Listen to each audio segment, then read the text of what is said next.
যতই নিজের প্রতি ভরসা রাখো না কেন, সব কাজে মন দিয়ে করতে হবে।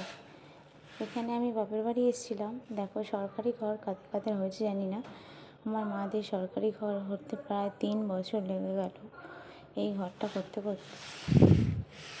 তা এখন কমপ্লিটের পর্যায়ে এসছে, মানে ইলেকট্রিক, জল এগুলো হয়নি, তাহলে রান্নাঘর কমপ্লিট, বেসিন এবং রান্নাঘর, পায়খানা, ওয়াশরুম সব কিছু সব রেডি।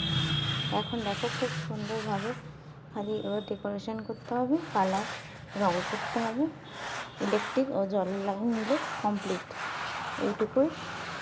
তো কেমন লাগছে? ঘর দরগুলো বেশ ভালোই বড় বড় করেছে, কিন্তু এখনও টাকা শোধ করতে পারেনি, আর রঙেরও টাকা ঢোকেনি, তাই রঙ আর ইলেকট্রিক কিছুই করতে পারেনি। বেশ ভালোই হয়েছে ঘরগুলো, তোমাদের সঙ্গে শেয়ার করলাম। দেখো কেমন লাগছে, কিন্তু বেশ ভালোই লাগছে। তোমাদের কেমন লাগছে দেখো। আর জানলাদের প্রকৃতিটা দেখতে খুবই ভালো লাগে, খুব সুন্দর লাগছে, অপরূপ দৃষ্টি, খুব ভালো লাগে। সকালবেলার একটা এরকম জানলা খুললে একটা গাছপালার হাওয়া, ঠান্ডা বাতাস, কার না ভালো লাগে? আমার তো ভীষণই ভালো লাগে। তোমাদের কেমন লাগে একটু কমেন্ট করে জানিও।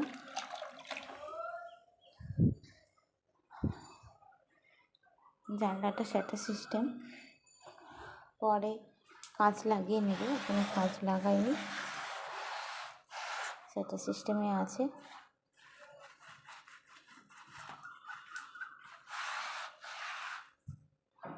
ভালোই লাগছে, জানলাগুলো বেশ বড় বড়। এই ঘরটা এই যে খুব বড়, দেখতে পাচ্ছ। জানলার কমপ্লিট হতে হতে রেখে দিয়েছে, জানলাগুলো ফিটিং হয়ে গেছে আপাতত। খুবই ভালো লাগছে ঘরটা, জানলাগুলো বড় বড় করেছে। তার সাথে সাথে এই ইলেকট্রিকের কাজ এখনো হয়নি। আর একবারও দেখেছি একটা বারান্দাটা সরু প্যাসেজ, বেশি বড় না।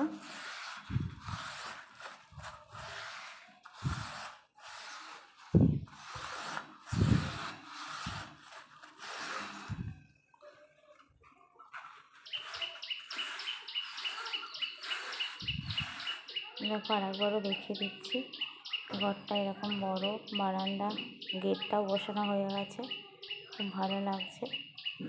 তোমাদের কেমন লাগছে রিপ্লাই কমেন্ট করবে এবং সাবস্ক্রাইব করতে ভুলবে না। আর কাদের কাদের সরকারি ঘর হয়েছে এইরকম আমাদের জানিও।